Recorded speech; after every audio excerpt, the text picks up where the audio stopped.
Yeah, respectfully. All right, man. So now we're about to go live on the network. They say we got my boy up in here.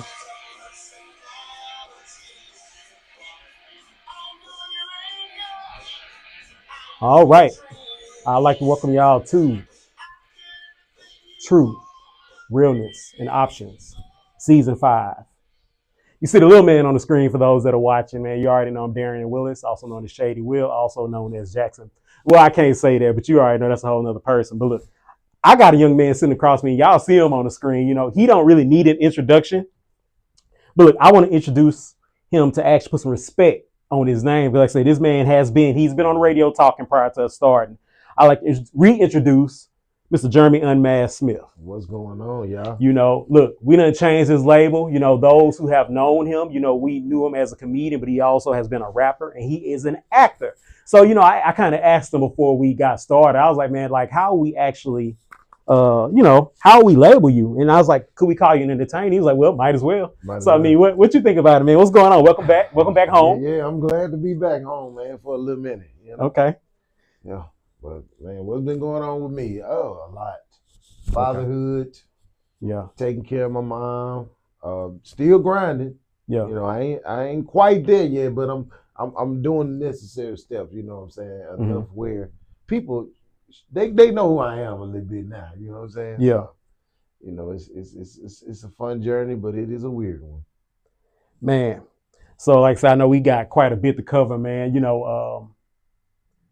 Like I just kind of told about the things you've done, man. Like with the way that media is trending and you're continuing to elevate, how do you feel this is going to play a role in what you're continuing to do? Now that I'm getting into the tech side, I can do more now. Because now my problem was, I'm used to the conventional way of doing it, traveling, getting out there on the road, sending in tapes and all that. But now you got the internet, you can email it, Dropbox it, or you can get online, create a character, create something from a movie. Yeah. And people will notice you good. You don't even have to use your own voice no more.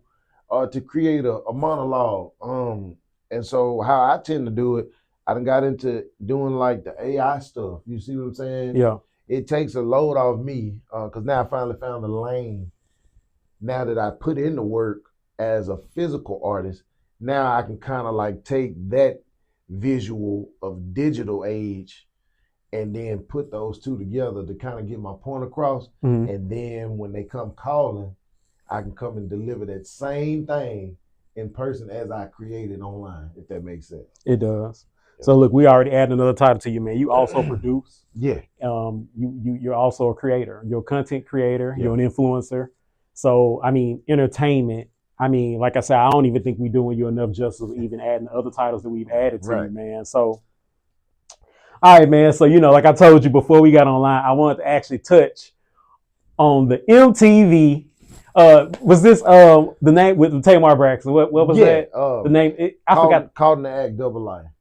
Okay. Yeah. Man, let's talk about that, man. Yeah. So like, I'll tell you, I remember the part that I seen, like you was kind of talking about, like they was trying to say like you had this girl's sister doing this crazy stuff, man. Right. So where did this come from, man? And like just man, walk us through this. I think it's another part of the story that we said we might go ahead. Man, come on with it. We can talk about it now. Come on with it. Come on with it. So with that show, it's reality TV, MTV. Of course, they produce a lot of shows, and us as Black people, we want to know: is it real?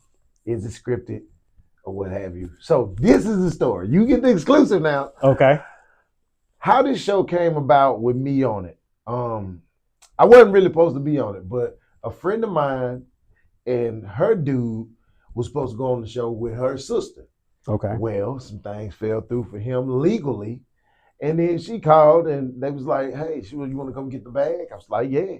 So with my episode, the reason why it's the finale for season 1 is because it's part of my life that happened in real life for people that think that it's scripted. Yes, it is scripted, but you have to be willing. You go through a whole bunch of stuff for them to use your actual story, right? Okay. So when you say scripted, oh, it's fake. No, the thing is, they have to do legal precautions, especially for my episode. So this is what happened. I get the call, my homegirl, Spender Bella, aka Bella. Shout out to Bella. Yeah, she's my sister. You know, she's phenomenal. But what happened was she called me and said, "Hey man, let's get the bag." So what they did is they call you, hit you up, they check your background to see if you can travel, and then they was like, "Do you have a story on the fly that we can use?" Because they could no longer use her story and what was going on with her in real life because of the legal aspect of, So I just told him a story about a girl that I used to date. Okay. And the girl that I used to date, she was a arsonist and she was kind of like cuckoo for Cocoa Puffs. But we couldn't use that because if you watch the show, there's somebody on there that kind of have similarity to what that story was, so we couldn't use it. So then the whole diaper thing and all of that is a sub plot twist of the story because I couldn't tell the actual story. Okay. And then on top of that, for legal reasons, because nowadays people can sue you for defamation even if it's real and you got legal documentation. Yeah. So we had to twist that story to make it make sense legally, because if we would have dropped the actual story of what I was going through, of course, if you and your person to be caught in the act, these people was really following you around. So what my episode is I'm really doing a reenactment of what really happened to me, but we had to spin the narrative because for legal reasons, they would have came for us. Now the girl, I don't know if she's still locked up, but say I would have dropped that episode and it's trending all over the world, her family could have drugged me to court. Oh, it's compensation because that's defamation, and you know what I'm saying? Yeah. Even though I lived it. So that's how that story came about. Now, everything that you see on this episode is real because by the time I got to Atlanta and got set up to do this show, none of the stuff, all of these reactions that y'all see on this episode is real. I didn't know nothing. I told my story in the interview. They wrote down some stuff, got to know me and all of that. But that part that when she came out with it, I did not know. So those are natural reactions, dog. I didn't even know what it was. So they didn't tell me nothing. It's just like I went in blind. It was like, all right, you go in and next thing you know, you don't even know you really being taped yet. So any move that I made while I was in Atlanta was being filmed and I didn't even know it because we didn't even see no crew until the house thing. Oh, so that whole actual situation was like real time, like, hey. Yeah, I ain't even, like the white lady. I ain't even know she was following somebody around, bro. I'm just meeting with her, talking to her. We talking normal and doing, the thing that, but that stuff, the crazy stuff about her and the diapers and all that, bro, I had no idea what that whole plot was. I didn't even know. So everything that y'all see me doing on this show is my natural reaction. That's real cussing, cause they just bust in like it was Cheetos. Yeah, I was actually asleep in the house. So when they knocked on the door and Tamar, I didn't know that they were doing it like that, bro. I thought they were gonna, have somebody and then you meet with her on the couch, but no, bro. Tamar showed up to this big old house that I was staying in, bro. Yeah. So if you're thinking that show is fabricated, in some aspects they have to, for legal purposes, they have to, anything that you do has to be scripted or put in order, let's say that. It's just that people see me and think, oh yeah, he a comedian, so we know that this is fake. No, that show is real. It's just my episode is different because I had to tell a story that I wish y'all could have seen for real. Like, yeah, if I could have told that actual story of that crazy girl that had money that I liked, then it would have been funny, but we had to spin the narrative. But everything y'all see is 100% real. So, and that's what I was about to say, man, for the people that know you, so, down here in Shreveport, Bossier in the South, and I know you've been to Chicago, you've been everywhere. So for people to know you, we already laugh because we know you. Right. So, we already in that mood, man. So I want to shout out the executive producer, Jeff Trott. He behind the scenes right now. Sir. He kind of smiling about so we're already in that element. We want to laugh. So when that happened, man, I was like, man, see, this sounds like this right up your alley. Just because of you being funny and being a storyteller along with the talents that you have. Yeah. So, man, after that happened, man, I know your phone had to blow up your social media. Like, how did that go, man? How did you handle that? Man, everybody was hitting me up on social media. Boy, is that you? And you'll go somewhere, and you know me, I ain't made it yet. Like made it, so I don't want that sweater again. So when people when they see you in this second time sweater, they was like, you ain't the dude from the empty. Yeah, that's me. I just changed my hair. And they was like, bruh. They asking me questions about the story. And I was like, one day I'm going to tell y'all what actually really happened. But yeah, my phone was blowing up. People were, commenting and resharing the video. Shout out to everybody that reshared it. Because now we're in MTV Africa. I ain't even know. You know what I'm saying? So it's like that show, it really just, it's actually, this show really put me on the map now. Like, out of all the stuff that I've done, this show is one of those things that got people attention. Like, dang, this boy really be out here doing it. Yeah. So this show is I feel like this show here with Tamar, it was the turning point in my career to where now people see me after all I've done. Yeah. That show is what got me the attention where now people noticing, oh man, this boy, he really out here doing this thing. And I want to make sure I put an emphasis on the beginning, man. You've been in the game for 20 years. What, 17? 17. Okay, 17 years, man. And to now, would you say this is the pinnacle, or what? I mean, what do you feel about that moment? Because you've had many moments. Yeah, that moment to me is like the third time that I've been treated like I feel like I deserved. They flew me out, put me in a penthouse, and in the nice part of Atlanta. You feel what I'm saying? You had to use your phone to unlock just to get in the building. And they per diem, the money was right, they was nice. They treated you like the star or the talent that you possess, bro. They made sure, oh, you good, Mr. Smith, hey, you good. They put you in your dressing room. Even the house that I use, they handpicked it. Even the car that I drove on that, they treated me like what we see other celebrities. I felt at that moment, I really felt appreciated and felt like my gift was being treated with care. You see what I'm saying? Yeah. So all right, so we know where you're going, but we gotta remix it and take it back, man. So you on Truth, Realness, Options. Yeah. Like I say, this is the season 5 finale. I'm gonna be on. All right, so you have been on this platform before. Yes. So man, let's go back. Talk about that experience being on this platform before, back then, up until now, because we actually talked about it. Yeah, man. First of all, shout out to Jeff. When I first got invited to this platform back in the Gap, that brother had set it up. Once again, stellar treatment. He had food. This man turned his whole living room and bedroom into a space where you could feel and be the artist. Then he treated you once again like the talent that you feel that you are.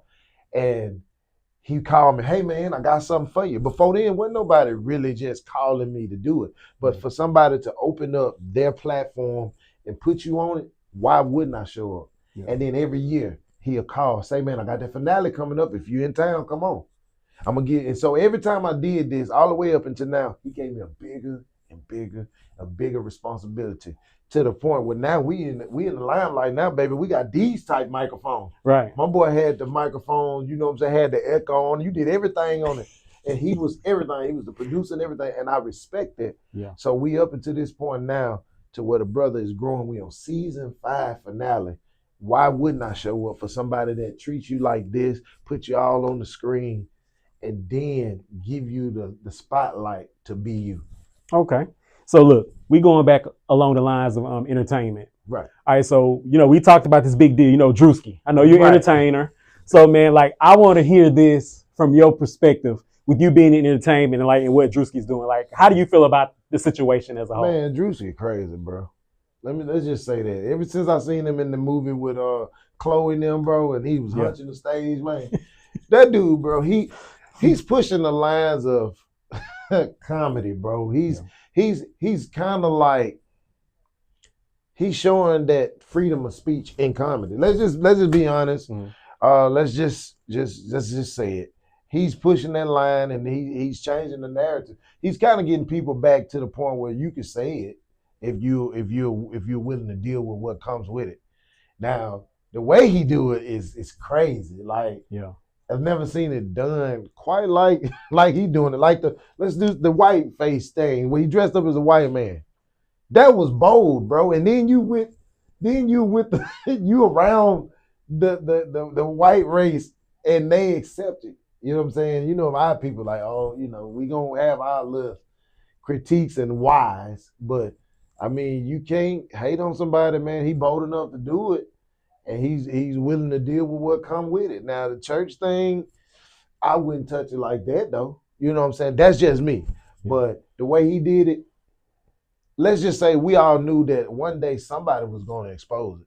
Yeah. Whether you was going to be standing in the judgment of the Lord, or somebody like Drewski was going to do it. And this new generation of funny don't care. They don't care. We call it crash out comedy because they don't care.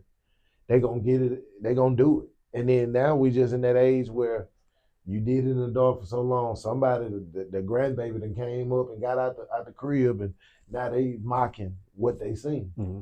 Yeah. So it's just like what he did, man. It was crazy. And the funny thing, real quick, I actually got a casting call to be a part of the congregation.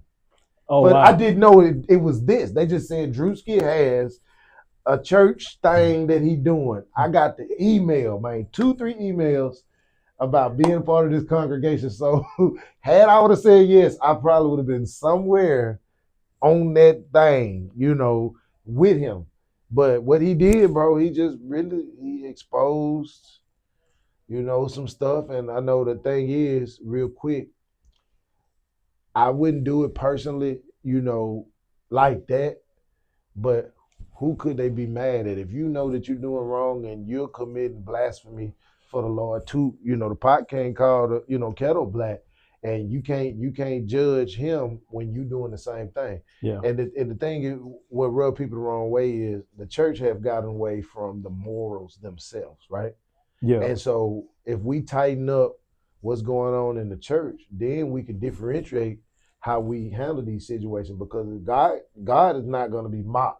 Yeah. But if we got the church out of order, these things like that get exposed. So if the church was in order and doing things accordingly, then we wouldn't have people like Drewski or the other cat that's going in with the speaker, because now everybody's mocking God and mocking the church, because who's taking us serious at this point? Right. Because we stopped taking God serious. So when you show out and become a clown, then you're going to have somebody that like the clown come out and show out and put you on Front Street. And then it's entertainment. So now who fault is really not his fault. If you think about it, because we let it slide so long, somebody say, hey, it's entertainment. Let's go ahead and make it part of the culture. And they slide right on in there and make fun of the church and lead people to believe that the church is not valid anymore. So that's what I think about it. It's funny because we see it. It's funny. It's just the fact that people don't agree with it because it's dealing with God and all that. But if we clean up, the church and the way that we do things, we won't have people like that. Right. He just was bold enough to call him out like that. It was funny to me, but it ain't nothing that I would have done. But who's to say that it didn't need to be done? That's just my opinion.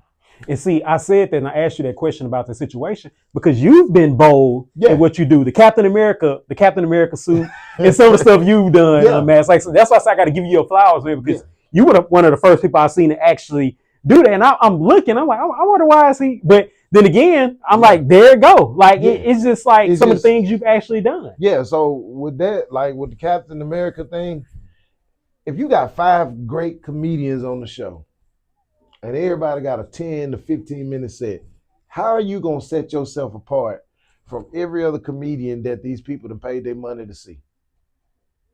And then when you the oddball on the show, people don't really know you. You just get thrown on as a guest spot. How are you going to elevate and be different? See, I just decided I went to got a cousin that he's a real Chippendale, right? Mm-hmm. And I was mocking Chippendales. I know I ain't doing what they pumping their chest up or whatever.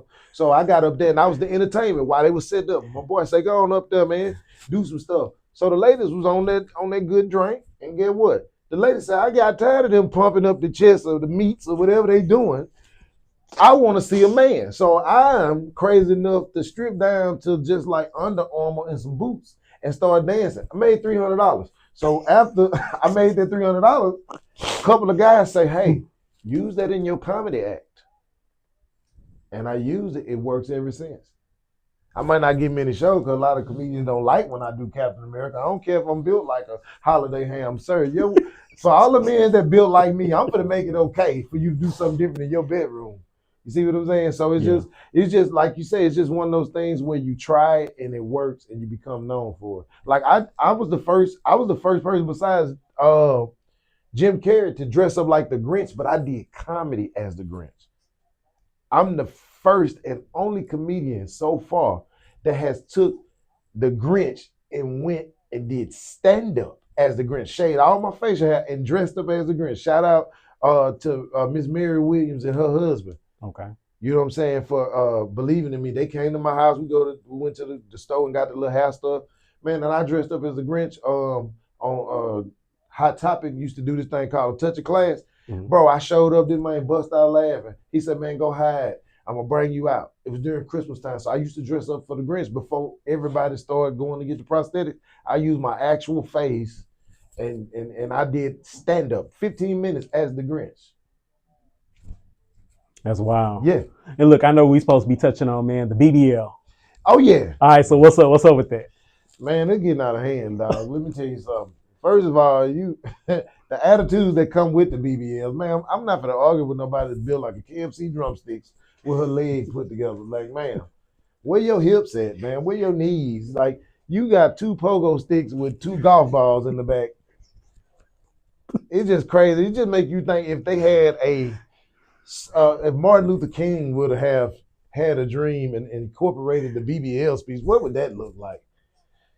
So matter of fact, I think we got a video of somebody that can put that into terms of how it's MLK weekend where part of it was passed.